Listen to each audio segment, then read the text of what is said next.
How are we doing today? Welcome to the Wrestling Figure Forum. I'm Jason and Sessel. How you doing, man? I'm doing good. How are you doing, man? Oh, pretty good. So we were here Sunday talking about Survivor Series, and we're back on the regular night Friday talking about a few things that happened this week. Yeah, we'll briefly talk about the MLW, some Ring of Honor, and of course Impact, AEW, and WWE. All right. Where do you want to start out? MLW? Well, why don't we start with MLW real quick, because it'll be real brief. MLW, they continued their Opera Cup series and all that. This time it was Richard Holiday and TJP, who's from Impact. And Richard Holiday, he's got that Caribbean Championship. Yeah, basically, he's not really the Caribbean champion. He was stolen from Savio Vega, one of your faves. I love him. From his IWA Puerto Rico wrestling company and all that. And he's just holding on. They haven't really advanced anything with him and Savio Vega and all that stuff. But they went back but it was him and TJP in the Opera Cup, the second round of it. Mm-hmm. And TJP's getting around. Yeah, he is. Well, he's being allowed to do stuff because Impact is really cool about doing that with their competitors, giving them chances to be elsewhere. And so it was Richard Holiday's size and strength against TJP's speed and high flying ability and agility. They did prove it with one another by, basically the power moves against the speed moves. It was a pretty decent match, very back and forth. Two guys who don't really wrestle each other that often, I would say.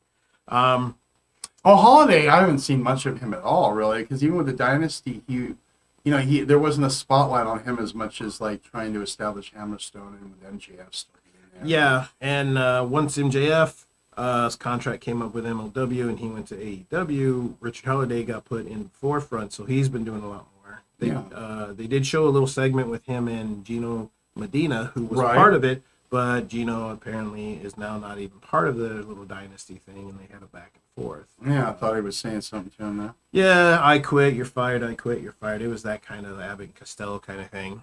But he got dynastic mug. Yeah, he always used the dynastic and all that. Dynastic.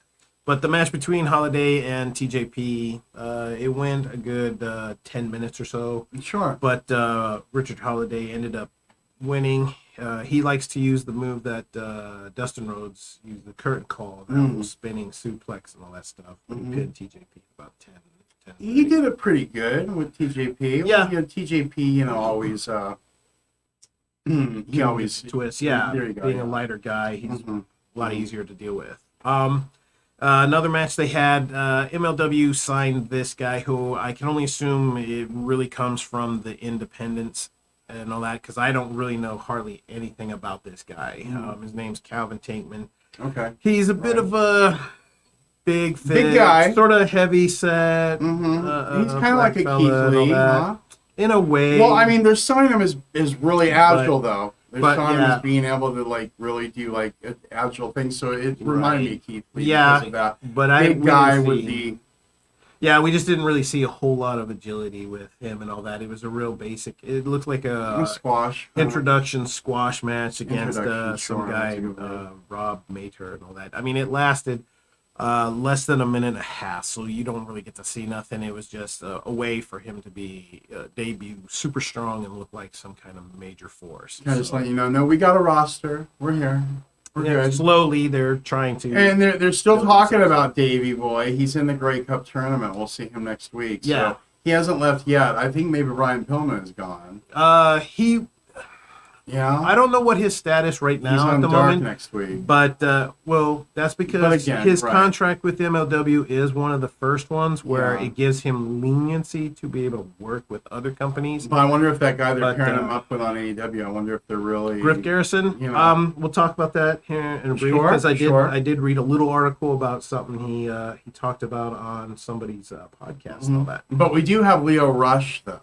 He's coming in. He's going to be doing some matches and stuff, and I guess they're maybe thinking of putting him doing a match with Myron Reed and all that. Right out of the gate, Myron's already put it out there, So we'll see that how makes sense, but it really came off like his debut is going to be this match. Could be. in December at the event. It's a good possibility. It makes sense. I mean, getting Leo coming in, just putting the belt on him to kind of establish it. Right, right. Reestablish it. So there'll be some interesting stuff coming forward. And like you said, next week we'll see Davey Boy Smith and Low Key go against each other, which should be a really good match. That should be really good. That one should be a really entertaining match between the two and all that. And then the other one is going to be ACH coming back to MLW, and he's facing somebody. I right off the top of my head, I can't think who it would be, but I forgot. But I'm sure it'll be a pretty entertaining match. Was what I'm thinking. Sure. But the second match that MLW had in the Opera Cup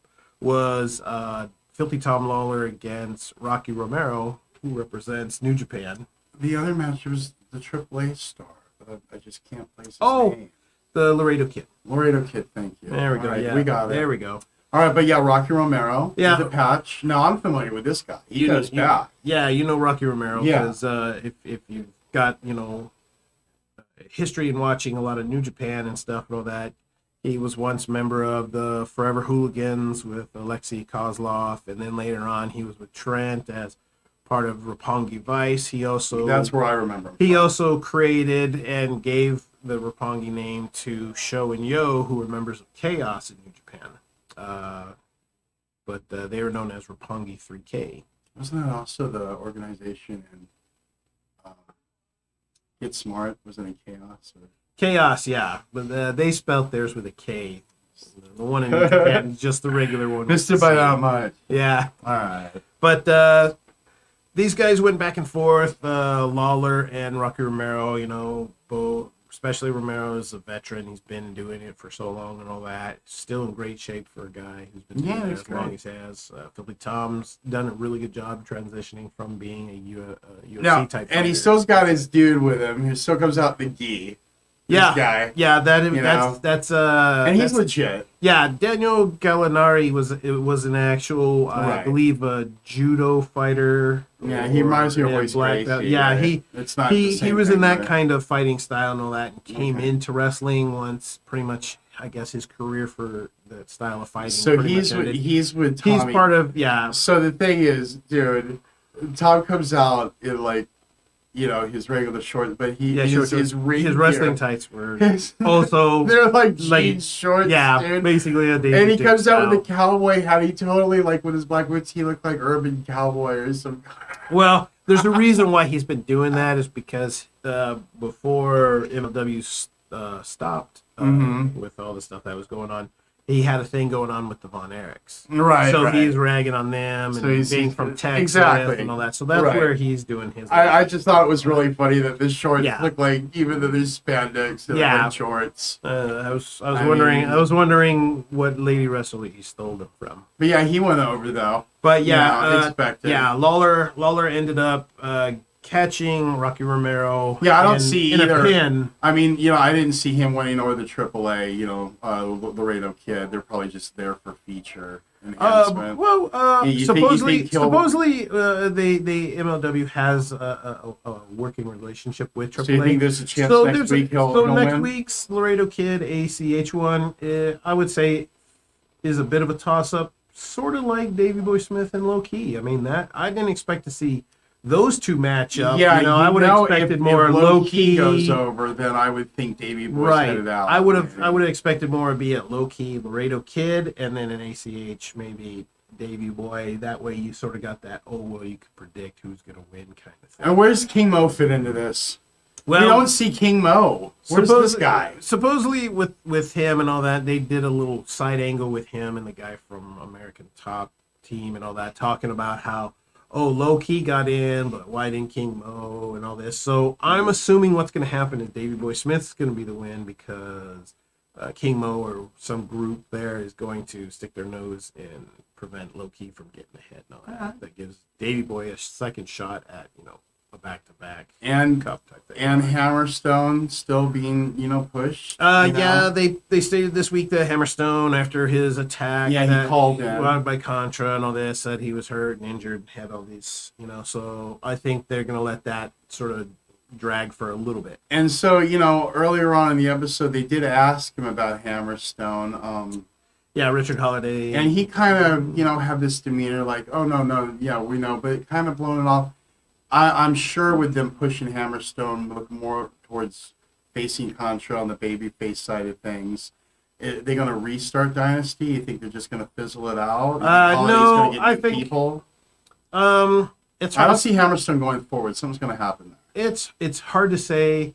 There's a good possibility that maybe it'll be him and Holiday, but if Hammerstone ends up, being the guy who defeats Fatu, maybe there'll be some type of a jealousy thing, and that'll cause the break. I'm really thinking they want Hammerstone to be some kind of phase. I think little by little, yeah, because he's actually going out there and defending. He would defend his title, even whether it was here or before they stopped. He would go over to Japan and he would defend it against other people. Well, I mean, a heel character would kind of, they wouldn't be doing what they're doing with him now. With him calling from the hospital and going, I'm going to be there. A two heel one. Yeah, you don't usually see that happen, but I think that's a good way for them to actually flip him into a face. All right, cool, man. What about ROH? What's going on?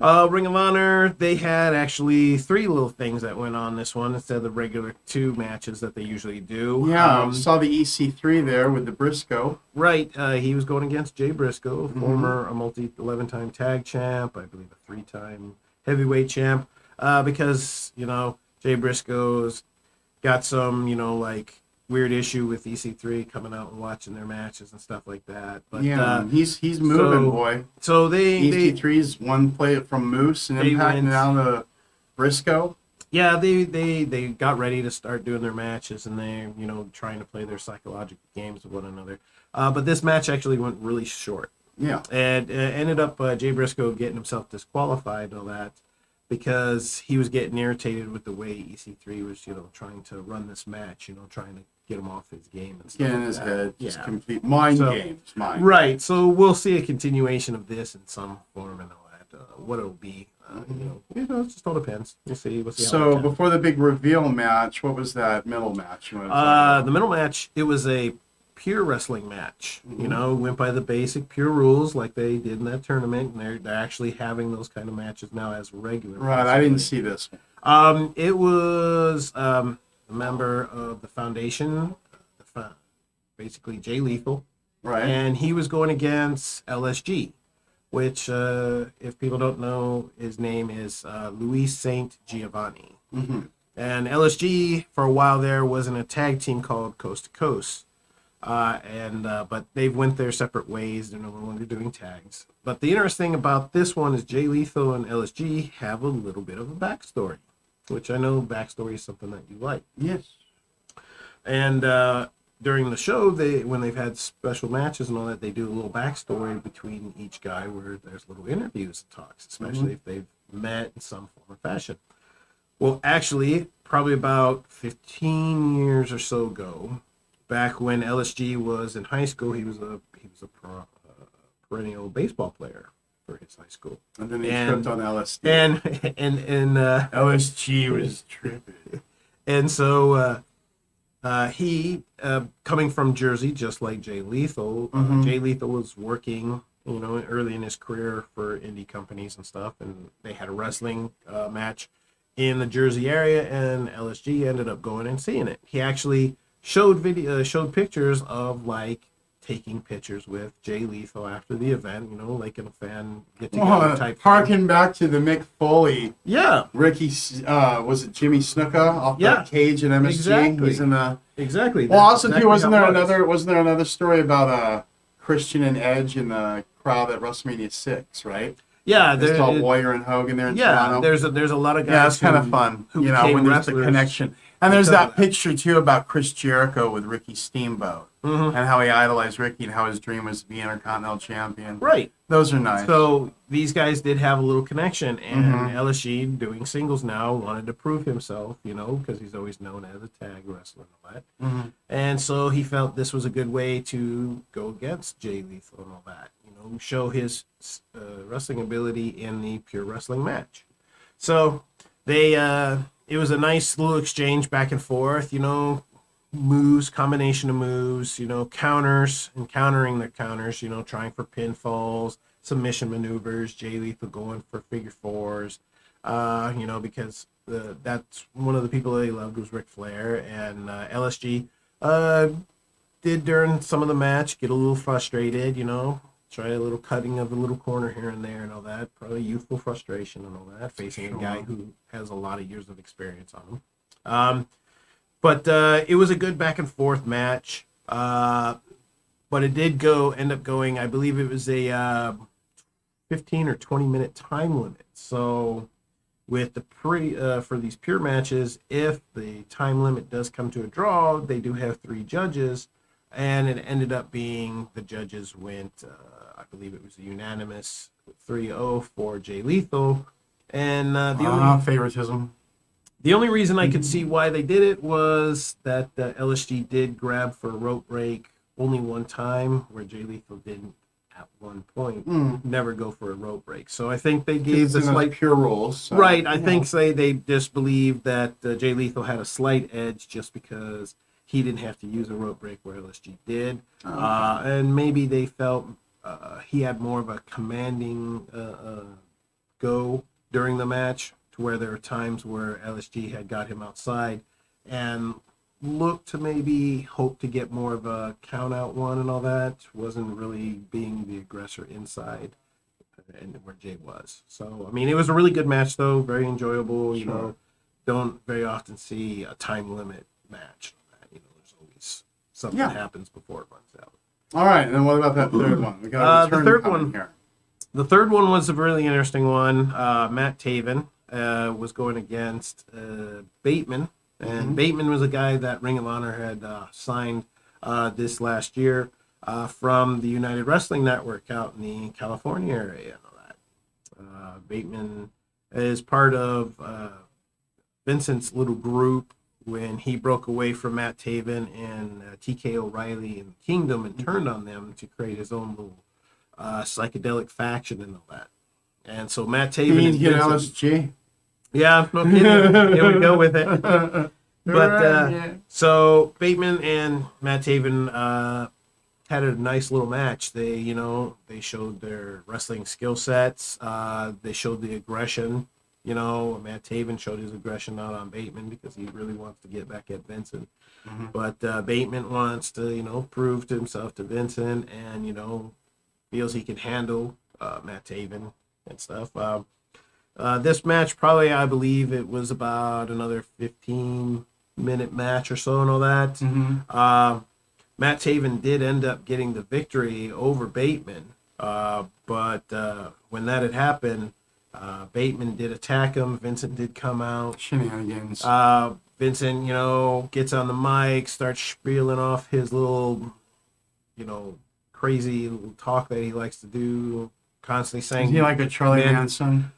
Yeah, I would say it was like a very Charles Manson type thing, always always finishing the man with a man, you know what I'm talking about, man. Hey, man. Exactly. It's the future, man. And wrestling, man. When they were beating on him and all that, this is where the big shock came from.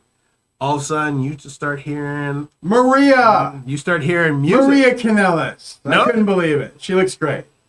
Mike Bennett comes rolling out. But Mike Bennett comes rolling out in this plaid dress outfit. I mean, I was dressed up, huh? He was dressed up, but I was not a fan. I mean, I like flannel and all that, but not in an entire dress suit. Maria suited him up.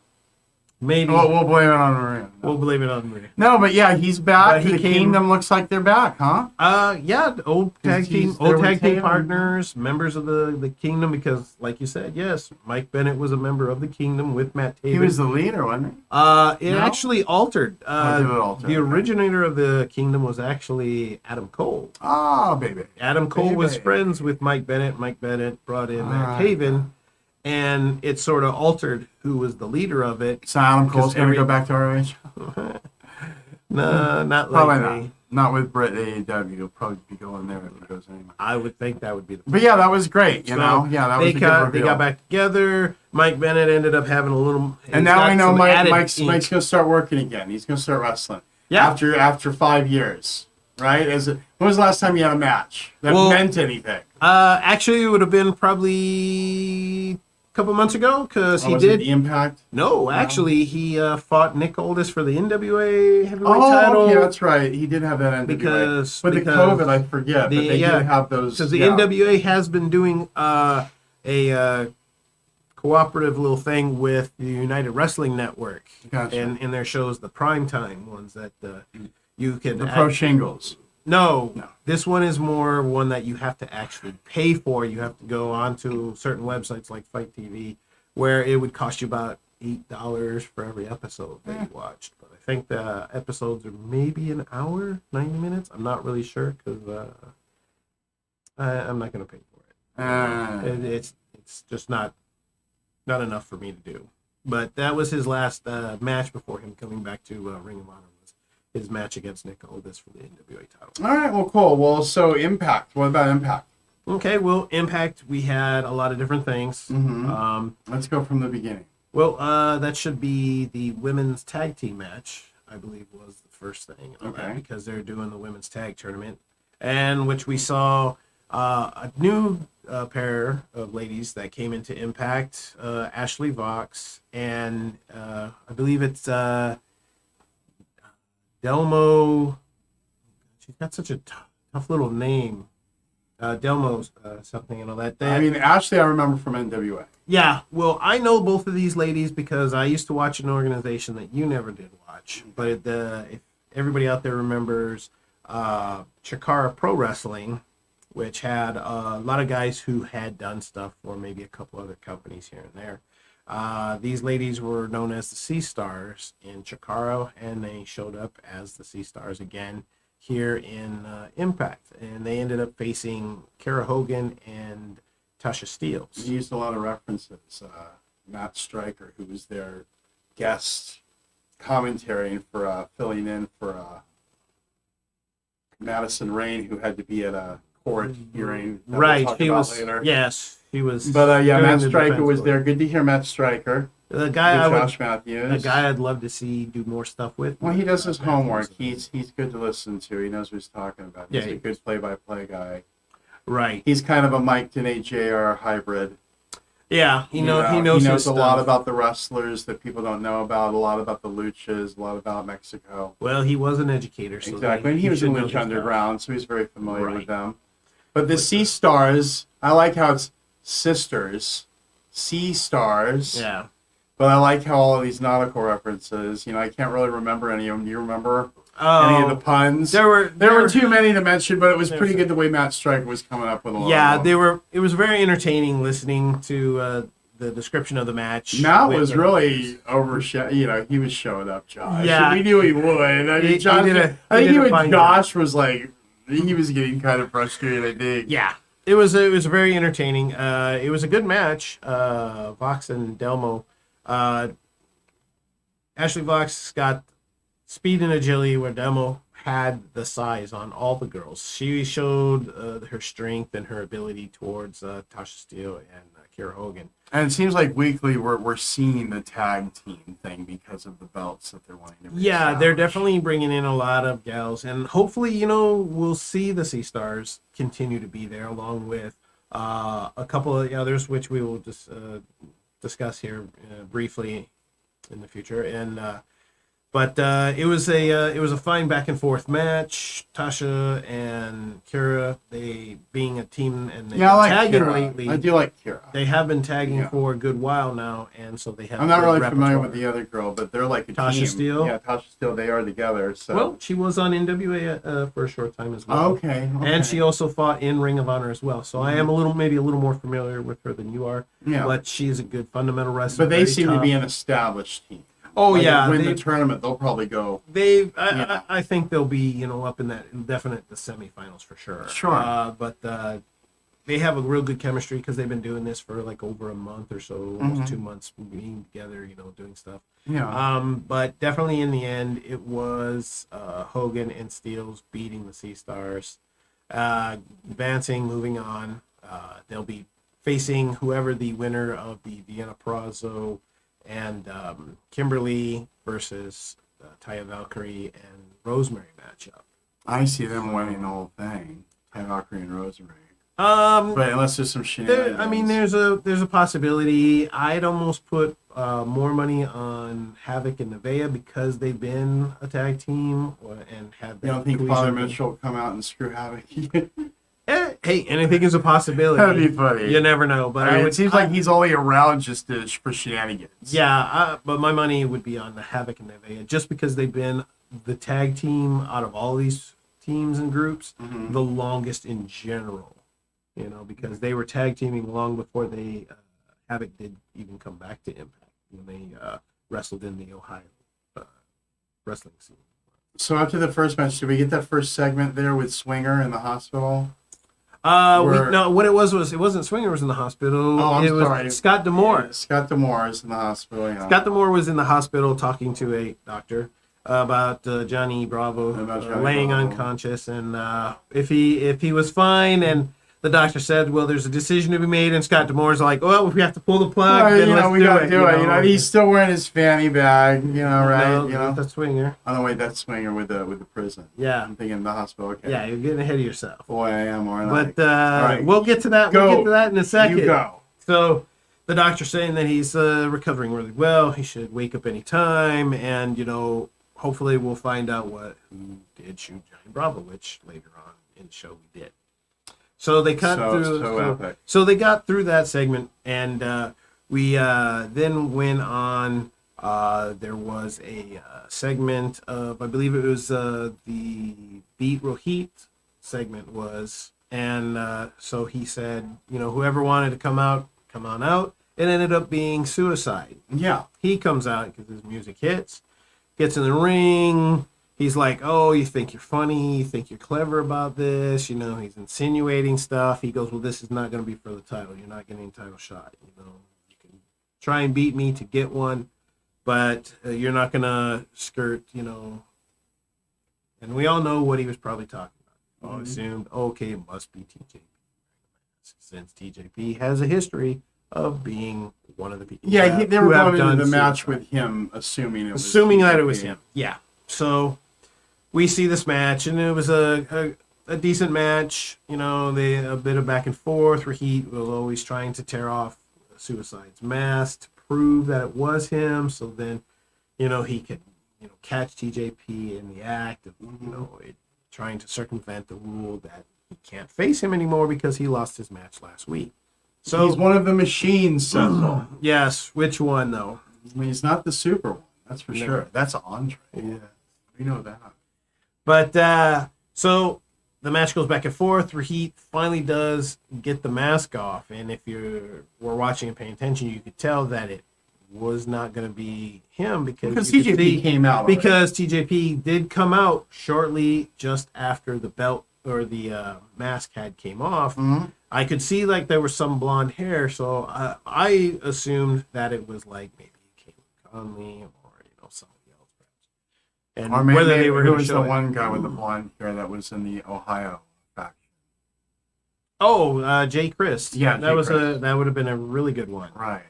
Because we haven't seen him for many months. Mm-hmm. But TJP did come out on the stage. He then was like shocked to see who it was. Where he gets rolled up, and the mystery person ended up being Crazy Steve of all people. Crazy Steve, basically, they're using him pretty good. Crazy Steve's kind of being filled in, on all of these little he's kind of the side gag to these little feuds. Right. Like with this one, he was the little side gag. Earlier on, he was a side gag with Follow Ball, teaming with Follow Ball, right? With the North and stuff like that. He's been sneaking his way into everybody. So they've been utilizing him really well. Right. So with him pinning Raheem, he's going to get himself a future X Division shot because you pin the champ in a non-title, you get your chance. So that was an entertaining, fun little thing there. Later on, we did get another segment, which we'll just get it over since you have a swinger fetish. You got it's hilarious. He's so funny. So we get to see Tommy Dreamer as the judge, but Madison Rain comes out. He was the first judge, though. He was that's what I was going. Okay, so he was the first. He was the first judge, but Madison Rain said you were the investigator. So she was representing Swinger. She was because he's the co-host to her, locker room talk. She knows the most about it because nobody wants anything to do with it. Now, So she just unfortunately knows the most about it. I guess She to be a character. She ended up being his defendant, And so Dreamer. You think the Dieters know a little So more. Dreamer agreed. He goes, "You have a fair point." So D'Lo Brown ended up being our judge for this proceeding. So here come the judge. That's right, wearing the white, powdered wig. Yeah, he had the whole thing. The yeah, whole he was just like, the whole gimmick and outfit Yeah. was there. So we see Tommy Dreamer, calling up people, whether it was Cody Deaner, whether it was Falaba, Falaba stating, that the Swinger was upset that he wasn't the best man, so he believed that he did it because of that. They even had, I believe it was not Father James Mitchell. I don't think he was on there, but Rosemary. They was did on the have scale, Rosemary. wasn't They she? did have Rosemary, in which, I believe Tommy Dreamer said something about how Father James Mitchell talked about the sweet virgin blood, how powerful it was. And he did ask Rosemary if she did love him, which she stated that she didn't, but with his sweet, pure virgin blood at the pinnacle of its Pinnacleness. its heat for during a marriage time would be so powerful that she could use it to create a spell and just gain all this power and so on. Which then we get a surprise person busting into the courtroom, but John E. Bravo in his hospital gear, Catheter and all. every little thing. So there's a scene there where, Tommy Dreamer tugs him by his catheter. And all oh that. boy, yeah. And he tells him, he goes, "Bravo, if you say it's not Swinger and that Rosemary didn't do it, how does you know?" He goes, "It's simple, because I could smell them." That right there would be a big clue. I knew exactly. I knew right away who they were talking You about. said you knew. I knew it was Triple X, one of them. I had an idea. It's like if we smell them, then it had to be somebody that dealt with deodorant and all that stuff. And it ended up they had Larry D come up to the stands. They did the lie detector with Looking the like a laptop. blooded Shane Douglas. Well, at first he was in his regular gear, and he passed the lie detector.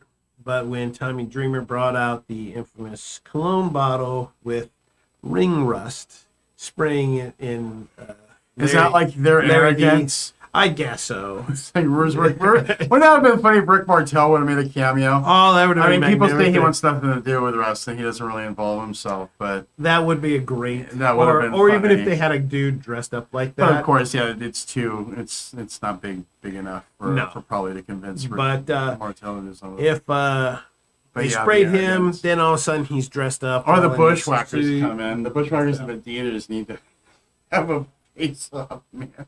They're so old. There's no way they can do anything anymore. But we got Lawrence D, and he confessed that he did it because Bravo took the one woman that he loved and all this stuff. when that came from Even nowhere. Well, if you remember watching in Wrestle House, she decided to use a pheromone type spell on Larry D that made him Lawrence D, dressed up looking like a quite stocky Shane Douglas, as you put it, and to get Bravo to be the fragrance jealous. had the power. Right. It was a spell cast on him by Rosemary to get Bravo jealous, to make him finally do what ended up being. So now is Rosemary going to end up with? I mean, did we finalize this? Did it end with him being dapper still? Did it wear off? Yeah, it actually does. Yes, the ring rust, the scent does wear off on him. He'll go back to being Larry D as long as he doesn't have the ring rust sprayed What at does his him. partner think? He thinks it's absolutely ridiculous.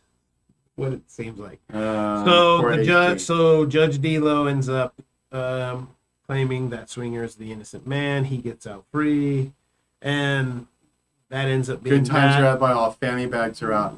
That fanny bag on his prison outfit swinging. That was It was pretty funny. God knows why it's there. But so the fact that they'd allow it in prison. So now we finally finished with the Who Shot Bravo and all that. We're finally done. Now what's Dreamer going to do? Well, Who knows? I'm sure they'll come up with something. But I figure this will lead into some kind of story with Bravo having issues with Rosemary and maybe even Taya Valkyrie. So who knows? Maybe he might find somebody to confront them. Yeah. You know, deal with them in their own ways. Sure. So we'll then get on to we see Deanna Prazo and Kimberly talking to Father James Mitchell, asking if they could deal with the Sue Young thing, because during the show there was a segment with them in which Susie comes out and talks about that there's somebody bad coming for him, and then they, with some nice little camera work, somebody ended up portraying a body double for the Susie, so she could also come out as Sue Young, chase off both of them, and then when that segment ended, her standing next to Susie with her back to the camera, so it seemed that was cool. Both of them were there at the same time, and then she walks off, and then with the camera work again, she turns around and it's still Susie. Better than Undertaker versus Undertaker? SummerSlam. Lot better because of how the production was for the camera work and the way they did it. So no, I thought it was good. So we got that going. But the two other matches that happened, the North, Ethan Page had to face somebody of the Good Brothers choosing, because apparently Ethan Page is supposedly attacked the big LG, Doc Gallows, which he's not supposed to be wrestling for at least the next 4 weeks. And his partner's pissed off because now this freezes the titles for 6 weeks. Right. Yes, Alexander's all, how can you be so happy about this? This means we don't get our match with them. Whatever was going on, or whatever, if you were involved in this, how could you? Because now we're not going to be able to do it, which Page then realized, yeah, that wasn't really the smartest thing to do. And so they had the singles match, which Anderson, Machine Gun, said, we have a phenomenal opponent for you. And so Ethan Page comes out to the ringside. This was waiting. really good. Well, because the build-up was like, AJ stuff. Yeah, everybody they know their buddies. So they did the logo, the theme song, the old theme song. The I am theme song. That I missed that song. It was a good song. I like AJ. It was a good song. I like AJ. So. And yeah, so definitely. when it comes out, it ends up being Swoggle. Well, was it? It was the Swanominal, or how they play the word? Swognominal. The Swognominal. AJ Swoggle or something like that. Was funny. He had the P1 on his tights and the gloves and stuff. And you know what? Them being Very still comical. friends and everything, I wonder if this was something they told AJ about. Like, hey, watch the show. Or Hey, like, I wonder if they're do you riveting. care? Do you care if we do it? Kind of thing. They look kind of modern, the outfit. I wonder if Swoggle got like a modern pair of tights from AJ. He's like, yeah, do it. That's funny. He would probably go run with it. It would be hilarious because they all know. Because he does look like a mini version of AJ now with his long hair and a beard. Yeah, he does. I will give Right? you that. Yes, he does. Swoggle does look like a smaller version of the AJ style. So it's cool. So this match starts off very comedic and stuff, Oh no, you don't say. With Paige having fun with it until he gets a little humiliated by Swoggle. Mm-hmm. Then he starts beating on him like he does, but pretty much in the end, Anderson gets his little 2 cents worth into the match, distracts his Ethan Page, And he gets the win. and Swoggle gets him win a How schoolboy about roll that? up. It goes and gets over the pin, right there, clean. and Ethan Page just loses his mind. He can't believe it. I was Now laughing. Swoggle and Crazy Steve can make an argument for a tag contendership. Why not? Why not?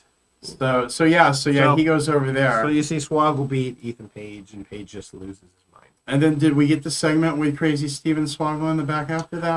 or what? There was a small segment that TJP because congratulated. He said that thing. It was Yeah, funny. yeah. He said that he told Swoggle that was phenomenal. He said, "Steve, thanks for getting dressed up as Suicide, playing with Raheem." Uh-huh. And then the funny part was, which I did have to explain to Jason because he did not know. Yeah, I didn't know.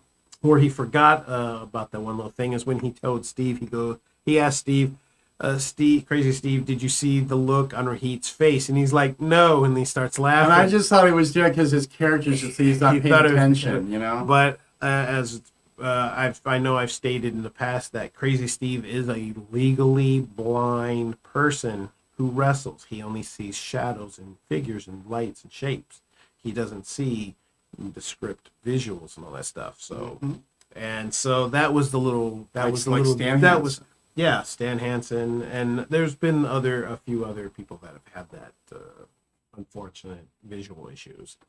So that was the actual little joke behind it, is that Crazy Steve likes to joke about that he's legally blind, you know, so all those kind of things. So you have Brian Myers come through the door, pretty much call Swoggle a joke, Crazy Steve's a nobody, and TJP pretty much a nothing compared to him as a professional wrestler, and goes on his way, which He can barely say that to the three guys he said it to. yeah, I know. It's so funny. I mean, I this know. guy- He's coming I mean, off he's a like great guy too, but the action figure Yeah. stuff I know him more than the in-ring stuff. Right, because he's never gotten that really fair shot Yeah.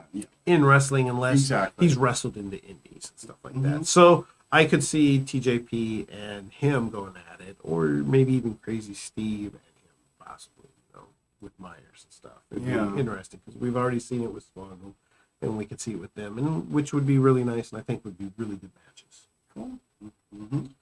Which then leads us to our main event. Now, before the main event, there was a segment where the Machine Guns, Alex Shelley, came back, right? Oh yes. And they were saying before the champs are ready to come back, we do have the unfinished business with the Triple X putting me out, Right. right? And Because then- Alex Shelley's back from, and then there's from the next North. injury. So yeah. And then they wanted the North. True. So we do have them back too. So which is great. So hopefully maybe Tag next team week. division's back in full gear after the champs come back, and Right. between now and then we'll get all of that number one contender stuff solved. Yeah. So hopefully we'll see next week. Maybe it'll be Triple X and the Motor City Machine Guns. Yeah, no Mac and no Moose on this episode. Nothing with Moose really. No. Yeah. This is a week where I guess they just didn't do anything with that. Mm-hmm. But there was, I believe, a little segment with Rich Swann and the Mac, and then Chris Bay comes in trying to finagle a title match out of it, Yeah, which that's did right. which will lead to a match next week with Now, I the wonder Mac against Chris Bay again. I wonder if Moose and Chris Bay are going to be linked up together, going after Swan and Mac. maybe. It's who knows? It's a possibility. Chris There Bay could be. kind of has swagger Moose he's does, he's you know? been trying to chum up and get, you know, like jump the line Yeah. with Rich Swann for Yeah, a so it title just shot, makes sense he that he thinks. would get Yeah. with Moose. But okay, so the main event. So the main event was Rich Swann. He was going against Ken Shamrock. Especially looks with last good. week. How old is Ken now? He's 55 or Yeah, I believe he might I don't know. be He's 50 55. something. Yeah, He looks definitely good, in his though. mid 50s, but he's in really good shape for a guy. Right, Yeah. you know. But so this match, you know, it was Ken Shamrock with his striking ability and limited wrestling skill that he has at his time of age, and against Rich Swann's speed, agility, his kick style, his also striking ability. It was a pretty decent match. You know, Rich Swann, you know, gets a slight advantage in the beginning, but then Ken Shamrock, being the striker he is, hard punches, kicks, knees, grounding Rich Swann, so he couldn't do a whole lot of the high flying abilities that he's known for. When you get basically to the end of it and all that, Rich Swann did get Ken Shamrock in a pin because Shamrock went for a rear naked choke, drops to the ground, and Rich Swann basically does a la Bret Hart over Roddy Piper so many decades ago, pinning him while he has his head trapped in the sleeper, and gets Yes. a 1-2-3, which Ken Which is a Shamrock, good pin. for which is a this. good pin for It still for makes that Ken kind of look move. strong. Those type of pins, it's kind of like, you know, it's more about the lock or the hold getting you down than it is being Yeah, worn out or you just getting your being move countered, outsmarted, into I it. guess. Yeah. by, you know, hold, you know. So we see Ken Shamrock screaming at the referee. He ends up punching him in the ribs, and then him and Sammy start beating on it. Sammy gets the bat, threatens to smash Swanee right in the eye, like Eddie Edwards. And of course, Eddie Edwards isn't going to stand for that. He comes out, fights, attacks. Tries to help Swan out, but he gets caught by Ken Shamrock and all that. They strap him down using tape, and then of course Sammy's gonna do what Sammy does. He gets the raspberry. He hits Eddie Edwards, in the head area near the eye. Jammed real good right there. Yeah, he did, causing him got a big clump of it, right? Just this big clump of blood. Big clump right instantly. in his head. I know, it's amazing. Kind of pouring down. So we're gonna probably see a rekindling of that feud going on and all that. How dare he gave him the raspberry. So, I mean, that's how Impact went. There was a match that really wasn't a match with Falaba and Daivari, which got interrupted by Eric Young and Eric Young. Yeah, and his guy Joe Doring from Joe Dirt, who came from across the sea. But we're not going to get really into that one because it's pretty much the same stuff from like the week before. They're just trying to run Rampage. Anyway, AEW. Not very interesting for that. Yeah, we'll have to see more from that. But Eric Young still does one hell of a pop. Yeah, he does. He does a picture perfect one. I'll give him this for sure. Very, very Paul Orndorff. All right, so before we get into Dynamite, which I didn't see anyway, we both saw Dark. What were some of the highlights of Dark? Dark. They did have the best thing in the whole show was definitely the three-way tag match. That had Joey Janela, Sonny Kiss against Dark Order's Evil Uno and Stu Grayson against the team of Chaos Project, which is Dr. Luther and Serpentico. This match was really good. We talked last time about this Dr. Luther and Serpentico. I like how he's just taking Serpentico and throwing him in the fire like that. That happened in this match. You saw times where Luther took Serpentico and he threw him in spear-wise into it was either Stu Grayson or Evil Uno. I think it's funny. He body slammed and suplexed Serpentico on I think it was probably Joey Janela. There was some good back and forth between Chaos Project and the Dark Order. Sonny Kiss was in the match for a good portion of the time, taking a real beating between the two groups until he managed to get to Joey Janela. And Janela, he came in like a ball of fire going after all of them. Yeah. Until he got blindsided at one point. The Dark Order, Grayson and Uno, these guys have tagged for a long time. They were known as a different tag team down in the Independents. So if anybody's familiar with the Super Smash Brothers and you've seen those guys in the Independents, that's exactly who the Dark Order, Grayson, and Uno is. So you know that they've tagged for quite some time, so they have a very good flow between one another. And movesets. You saw typical movesets from the Dark Order. You saw specific moves from Chaos Project. Movesets. I thought you said movesets. No, movesets. Like, what's a moveset? Double team moves and stuff like that. That's not me. So it was a really good match. They did have a couple segments on the outside. I believe there was a point where even Joey Janela was on the top turnbuckle and dove out to the floor and crashed down through both the Dark Order and Chaos Project. So, I mean, it was really entertaining to see how it was. But in the end, it was the Dark Order doing the fatality on Joey Janela, getting the pin and winning the triple threat match. It was a very good one.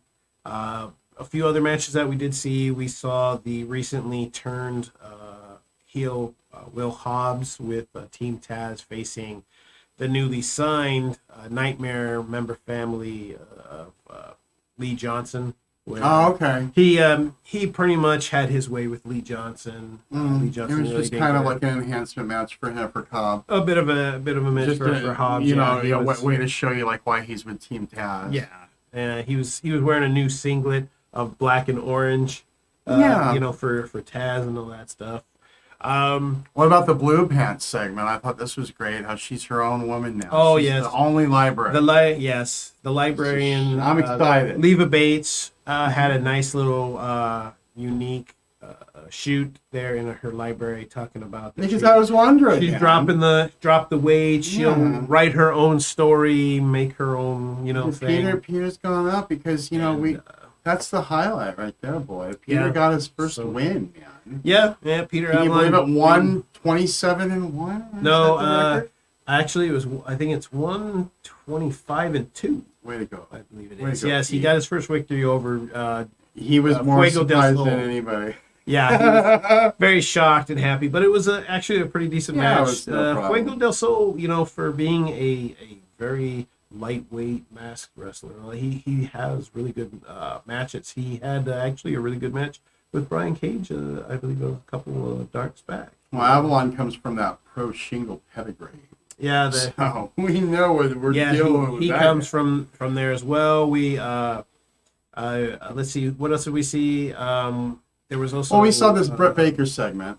Britt Baker, yeah, she had Taya Conte on there, and then after she had her dealings with them, she ended up having the Acclaimed on, where they could Rapping and run their mouth and try and show that they're actually something. I'm not a big fan of I'm them. impressed with these guys. I'm not overly impressed with them, but they too had a match against But if a they're couple if enhancements they're good with guys. those rhymes on the fly, I can see how the push is. Yeah, if It's something there. because sometimes Mhm. sometimes when it comes to some, mic skills more important than actual wrestling ability. Well, But they fought a couple of enhancements guys.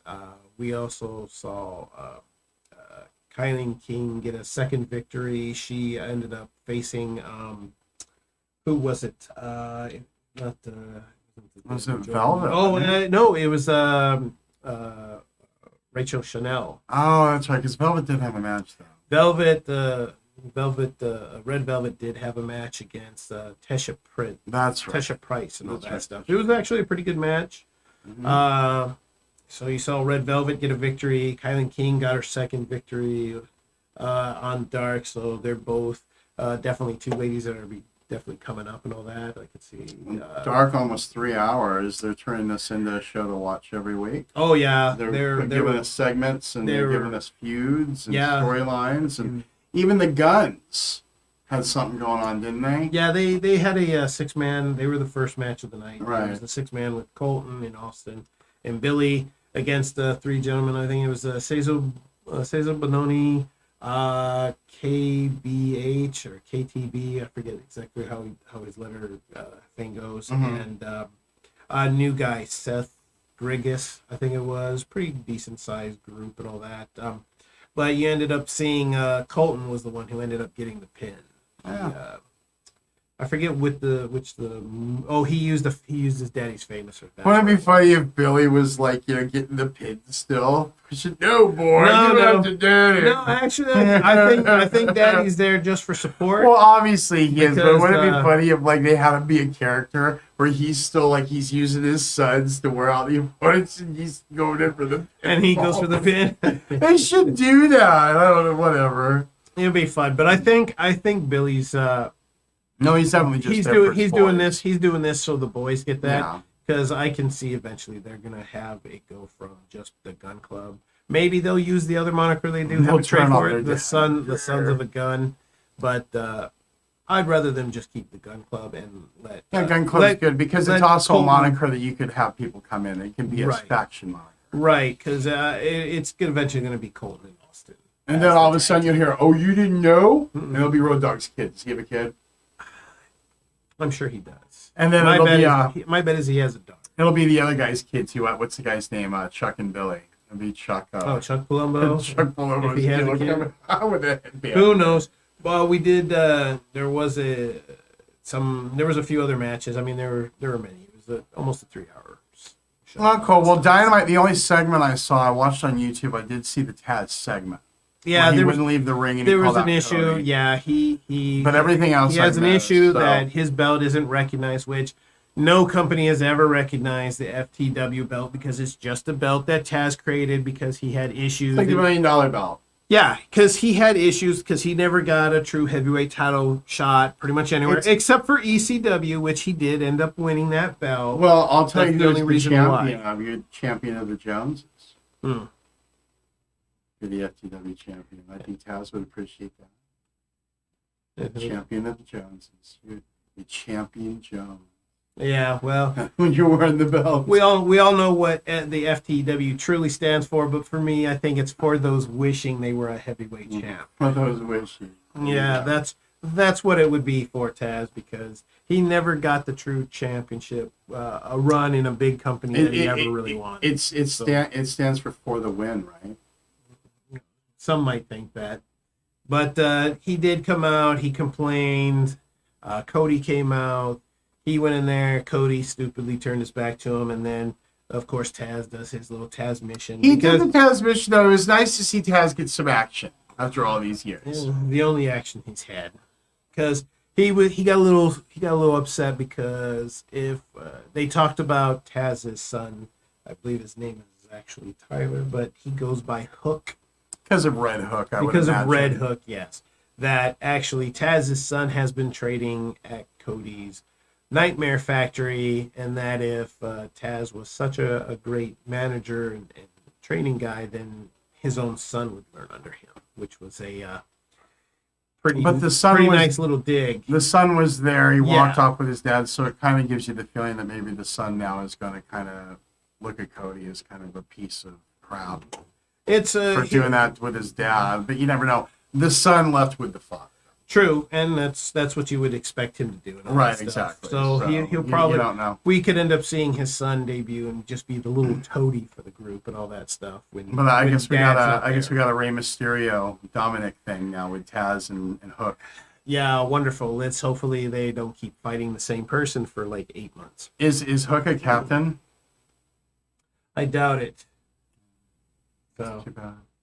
We'll see how that goes. Well, what else happened on AEW? You got the floor because I didn't see it. Okay, AEW. The very first match was the Hangman Adam Page against number 4 John Silver of the Dark Order. Now John Silver is really being pushed. Like he's really being spotlighted on. He's a talent. Yeah, he's been. And actually I always given a chance. think of Long John Silver's, and we haven't had one here in so long. It's just he tortures me. This guy. I know. His name. They seem to really enjoy. He's had a couple singles matches because Alex Reynolds was out for a little bit with the concussion that he got on a match on Dynamite a couple 2-3 weeks back.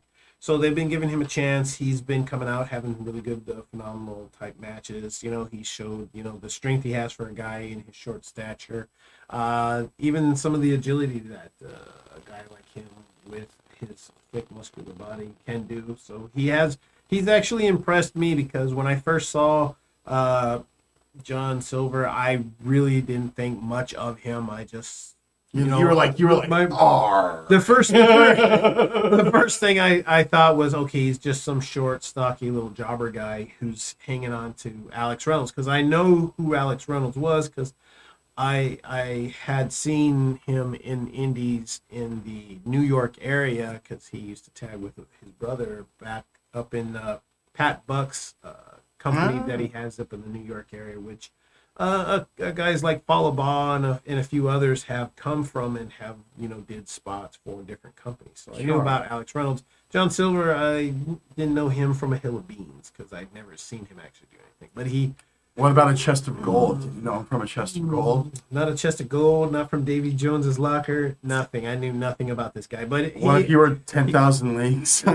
All right, we're going. It would have taken about 10,000 leagues for me to find any kind of video about this guy. But over his time getting these singles matches of late, he has impressed me. I mean, he is a talented guy. Everybody in the Dark Order seems to really be moving. Like, as far as like Brody, and me being out, they're all kind of, they're not being put on the side. Yeah, they're picking up. There's still remaining very relevant. You got the title match coming up with the girl. Right. What's her name? Anna Jay. Anna Jay. So. Lovely Anna Jay. Yeah.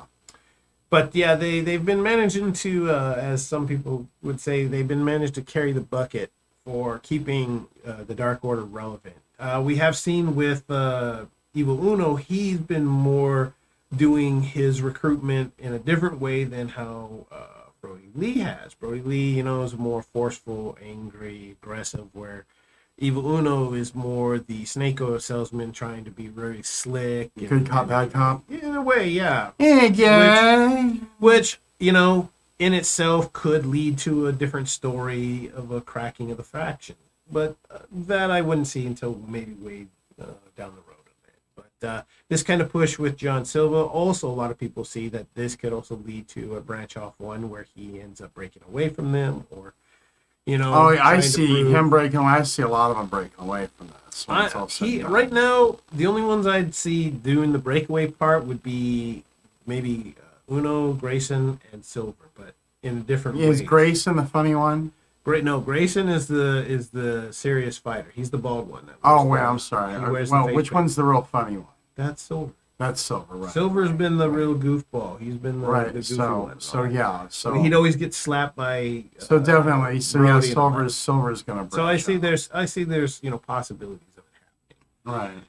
But it was a really good match. I mean, these guys went back and forth. They showed their skills and abilities. It was a really enjoyable match. I liked it. But in the end, Adam Page did hit John Silver with his clothesline, his shotgun, lariat clothesline there? shotgun The lariat. shotgun lariat, yeah. He did, and he hit him hard enough with the spin, got the pin.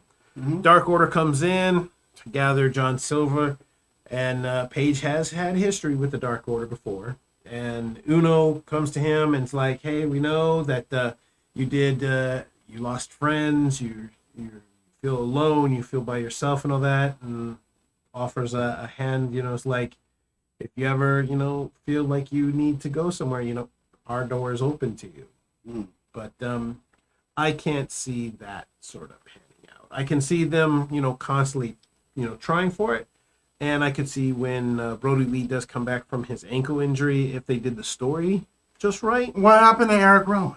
I thought he was gonna come. There was a lot of rumors about it, but who really knows? I mean, he could be recovering from an injury himself. Well, honestly, you don't need him. But you don't. With Brody. But you don't. You don't No, need them no. attached to the hip everywhere. No, you don't need to do that because that would just lessen Brody Lee. So from there, what do we do? We had a match of TH2 versus Top Flight. Oh, Hybrid 2. Yes, Yes. the Hybrid 2. Yeah, right. And- I like these guys. These Yeah. are my boys. This came because of an incident. I believe it was on a dark. They interfered last week in that match with the Young Bucks. Remember? Yeah, Because they they're had- just jealous that people are just passing everybody them else. by. Yeah, everybody else is getting all this attention and they're getting nothings. And they attacked Top Flight and the outside. Mhm. So this match wasn't a late add-on last week. Very good match. We saw that the brothers from Top Flight, that they've got real wrestling skill and abilities. Top Flight are high flyers. They did give TH2 a good run for their money. Showed that they weren't going to back down from them. TH2. They do their typical tactics, but they too have skills. They have, many years of experience between Angelico's submission ability and Jack Evans' agility and skill. Also being a high flyer with a veteran, it's, what is it, almost 20 years, I think it is, of him doing this and all this. So it went back and forth. Many high spots, dives over the top rope into the outside, and then you see in the end that Angelico gets a little leg lock on one of the brothers, and it causes him to tap out, and TH2 gets a victory over Top Flight. Yeah, which is right exactly where it needs to be right there, because Top Flight needs some more matches, really. Yeah.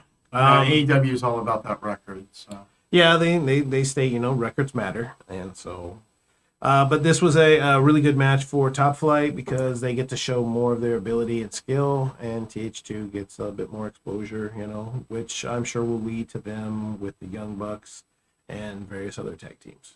Yeah. All right. Man. We did have another tag team match. It was SCU versus the Inner Circle, dealing with the Demo God Chris Jericho and Jake Hager.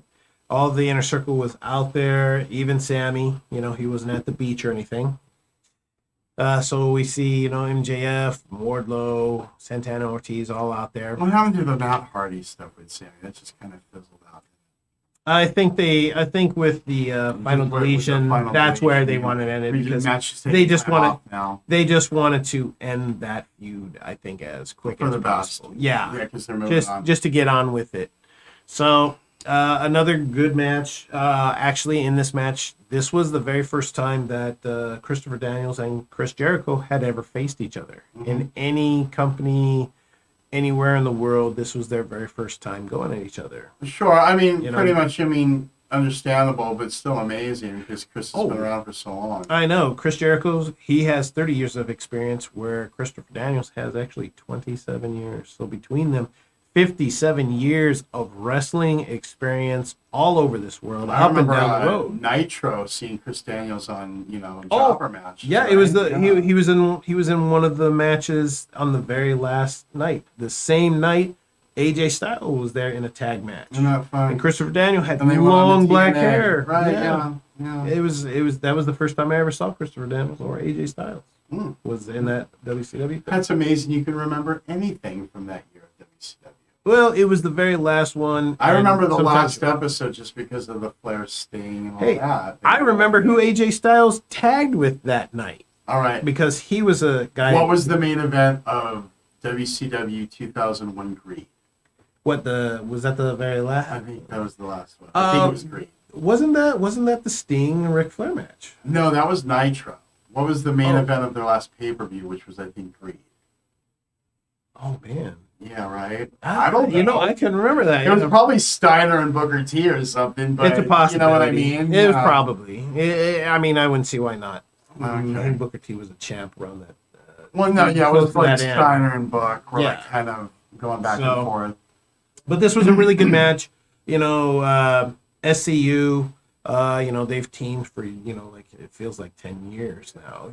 They've been tagging together at various places where they're Impact, Ring of Honor. Who was Kazarian tag partners with before he got with Fallen Angel? He mostly did a lot of singles. Was Frankie just a singles? Yeah, because I remember Triple X. Yeah, because Daniels and Elix Skipper and Low Key. Yeah, they were tag teams. So Christopher Daniels has tagged with a lot of guys. But Frankie was on his own. Why am I thinking Chris Sabin? Were they just friends? They were friends because Sabin and Alex Shelley, they were friends with Jericho, Kaz. Well, I mean, before the Motor City Machine Guns, Chris Sabin had that X Division run.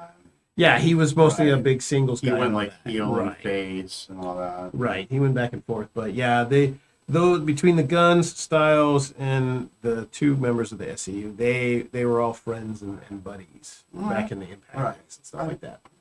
And so love that era. So you saw Jack Hager using his strength and Jericho using his cunning and experience with how it goes. Again, another match that went back and forth. It was very entertaining. Kazarian doing 2-on-1s at one point with Jericho and Hager. But in the end, Christopher Daniels gets caught with a Judas effect, knocking him out while he was the illegal man after Hager caused Kazarian to get the attention of the referee. Okay. Hager gets the pin, and then after they get the win, the Inner Circle just attacks SCU, but they get saved by Scorpio Sky coming out with a steel chair, chasing them off. And they're very proud of themselves. They did have a brand new Inner Circle shirt. Well, you got to do that. Black shirt with just in time the for Black Friday, the IC and a little red eye in the middle. He knows how to merchandise. That little bit of the bubbly commercial has been going strong. Yeah, it has. So one of the next matches we had was the AEW Women's title was actually being defended on Dynamite and not the NWA Women's title for once. But I'd rather see the NWA Women's title. At least you get Thunder Rosa with that. Not always. Remember. Still. But it had my gal, Sheeta, going against the Dark Order's Anna Jay. Well, I like Sheeta. Oh. She reminds me of that comic book character, She. Okay. Yeah. And with Anna Jay, the Dark Order members were sitting or standing up on the stage, but she did have in her corner Ty Conte because they're such good friends now. A very good match. Anna Jay, trying to prove that, she's not just, somebody who's been in wrestling for, less than 2 years, but shows that she had the ability and possibility of being a champ. It was a good little back and forth. Sheeta showing, why she's the champ and why she's held it longer than any of the other women, taking on all challengers. At one point, Anna Jay wanted Ty Conte to give her a steel chair to try and get an advantage. The referee saw this, got it from her, and Stu Grayson threw a kendo stick into the ring, which was Sheeta's. She smashed Sheeta in the shin, knee area, trying to get that advantage, chucked it out, tried to use a little chicanery to steal the championship from her. Sheeta, being the champ that she is, overcomes all the little obstacles there, and she ends up nailing Anna Jay with her little version of a Shining Wizard style move, knocks her out, 1, 2, 3. Sheeta's still the champ. Anna Jay gets carried away by Ty Conte. The Dark Order leaves, and then before Sheeta can leave ringside, Abaddon returns. Okay. Because Abaddon came back from an injury that she had in a match that never got viewed by anybody. Actually. Oh, I was about to say, I don't remember that. Yeah, she. There was a match that was supposed to have been on a couple weeks back. It was Abaddon versus Ty Conte. But I guess maybe Ty Conte might have caught Abaddon in some way. I don't know what the injury was, but it was apparently severe enough to where she was taken to the hospital for observation just to make sure that it wasn't more serious than what it was. Mm-hmm. But Abaddon came in, got the belt, licked it. She was pretty much dripping of blood from her mouth and all that. What's going on? Pretty much stating that she wants to be the next one to get a shot at that title. That belt could have been anywhere, looking at like that. I know. So, I mean, we've seen these two fight once before. It was actually Abaddon's match against Sheeta on Dark, which actually got her signed to AEW. So, This should be a very interesting match. We'll see how that pans out in the coming weeks. So I guess what else is going? Wait, what else is? Something happened with Eddie Kingston this week.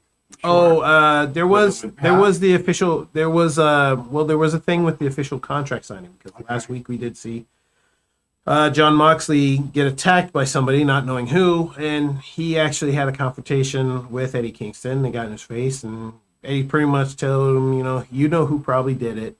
You're a smart boy. We've had our moment together and all that, so you go do you. I've got my own problems. Mm-hmm. So John Moxley, and we see Kenny Omega. Kenny Omega is going to be coming out. He's doing his little cleaner thing with the little sheet and all that stuff, and the next thing you know, you see Were the girls in sync this time? A couple weeks there, it's like I think maybe they were this week. I wasn't getting it down, getting the routine down. I wasn't paying attention to their choreography. Well, but if they need help with that, I'm sure Sonny Kiss could do that because he was a dancer and he knows choreography quite well. There you go. And so we end up seeing the shadowy figure attack another one, and it ends up being John Moxley attacks Kenny Omega in the walkway. Mm-hmm. Pretty much basically accuses him of being the one that attacked him, trying to knock him down. Figured that the issue they had a year ago was squashed, but apparently not. Gives him a paradigm shift right there in the ring. Tells him be ready next week because next week is going to be the AEW title match between these two on December 2nd. And signs his name to it. Tells Tony Schiavone thanks for this moment, and goes on his way with his belt. Basically, and Tony Schiavone said this is the greatest night in the history of professional wrestling. Wearing those pink pants. It was greater than the Kiss Demon. It was greater than RoboCop, Sessel. Well, not many things are. So after we had that little segment there, we actually had Butcher and Blade in the main event going against Pac and Ray Phoenix, members of the Death Triangle. Which this was a really good match. I mean, lot of different moves. You know, Pac showed that he doesn't really have that ring rust that you would expect for a guy who had wrestled in 8 months. The cohesion between him and Ray Phoenix was a decent, you know, because they really haven't had opportunities to tag with one another, unlike Butcher and Blade, who have been tagging for quite some time. No, that's a good combination. Yeah, because they both have good high-flying abilities, a lot of experience between the two because they both wrestled for quite some time. It definitely goes back and forth. The Bunny was out at ringside. You know, Eddie Kingston also at ringside as well. C.W. Anderson's got it. Yeah. That guy. No, Yeah. C.W. Anderson actually retired this year. Oh, did he? Yeah, his last match was on NWA and I guess 2 months back. Okay. But in the end, Butcher and Blade did get the advantage. They did pin, I believe it was Ray Phoenix in one of their moves. I don't remember which one exactly it was. Since they do like to use that suplex into the knees, which I think is a really weak one. The powerbomb neckbreaker one, I think, is a better one for them. But they can always choose whichever one they want to use. So they get the win. They started doing the bit of a beatdown, but Penta comes out with a chair, sort of chases them off. And so we're definitely going to see a lot more between these two groups, between Death Triangle and Eddie Kingston with Butcher, Blade, and the Bunny. Well, that's what it is. They're done with Moxley. They gotta have something now. Yeah. They're a faction. They got a battle of the factions. Well, I think with all these factions, we're going to see a lot of them. And the good thing about that is that'll set up for when AEW, assuming next year, probably in the spring or summertime, when they introduce the 6-man tag match titles, or maybe they'll call them the trios titles, whatever they want to go by. But I see something coming from that, you know. So they're setting up all this stuff for future possibilities for the next kind of title belts that'll be coming to AEW. All right, sounds good. So, so that'll leave us with the WWE. Oh, well, there was nothing much. Riddle was really funny. Oh, really? Oh, yeah. He was hilarious. Did they have any interesting segments or shoots? There was just a discussions segment and where stuff? Riddle was like with MVP going, I need to talk to Ashley because, bro, I got ideas, bro. And it was just MVP putting up with him. Really? It's kind of like, yeah, I don't think he wants anything to do with you, bro. Or something like that, but no, there was nothing really. I did see that there was, I guess, a tag team match between the New Day and the Hurt Business again. I guess. Well, yeah, something about like how the New Day's kind of going heel now. They kind of feel retreating, yeah, like there was some kind of count out or whatever, which definitely but makes sense. Please, New Day, Kofi and Xavier go heel, not Big E.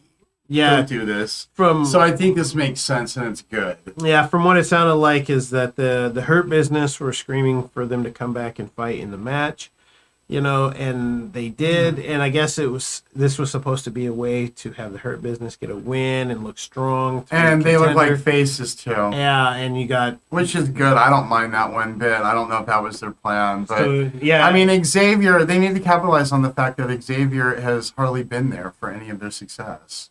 right. So he's really more of a heel thing anyway, if you build it right. Yeah, so You know? this New Day, which is now more like a 2-day. And just kind of have Xavier getting Kofi's ear. It's like, Big E always wanted to be alone. Yeah. He didn't want you there. He didn't appreciate you winning the championship or nothing. And have Kofi kind of, because Kofi's character will always be if he's a heel, it would be under influence. Like a baby face, like Trick. Yeah. Because Kofi's always he's like Ricky Steamboat. He's never really a heel, or you can't really believe him as a heel. It's kind of Yeah. or he's a heel because he doesn't know any better. Right. because of Yeah. his friend. You know? Some guys they just don't pull off heel, like other guys just really can't pull off face. You know, Well, some guys got all the heel. like Miz could never be a face, not at least a really believable one. You know, some guys are just. Miz can't be a believable anything. But He can be a believable ass. was there any other stuff that was going on with Shotzi's building her take. getting it ready for NXT? NXT was good. NXT's little We war watched game. that tonight in the War Games. You know, McAfee's faction.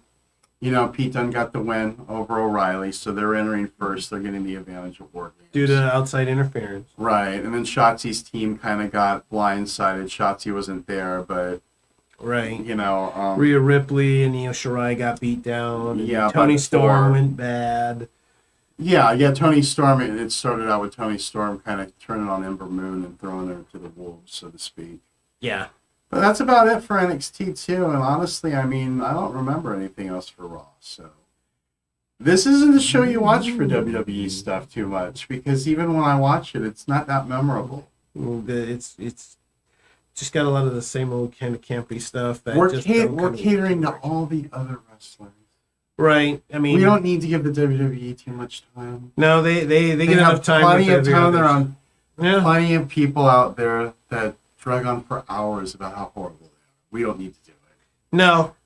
And This is the good wrestling review show. This is the right. one where we That's talk about all of the people getting fair that's right. shakes. That's why we've got the moniker. We watch the stuff, so you don't have to. We let you know about the stuff in the smaller stuff that you might miss, because one of these days, if the WWE doesn't try and steal them from under AEW's nose and all that, AEW will sign them, or even they'll even go to Impact. And it's good, at least we let you know who these people are before somebody tries to tell you Yeah, who they are. at this point, the simple exposure they get from the WWE is really the only bonus or the only bright side right now. Right. We know that when these people do leave WWE, if they were never used right, like Ricochet or Aleister Black, for example, Who they're made people. Now they can go anywhere. Yeah, and with Aleister Black, I mean, you might as well get a countdown ticker started with him, because whatever the Him and Ricochet, they should leave together. You know, it should be what the what they call the faction WCW, when Benoit and Guerrero and Saturn and Invasion? Malenko. No, they were the Renegades. Oh, the or- Renegades. Yeah, They yeah. should do something like that, like a modern day, to where like there's some Renegades that come from WWF over to AEW.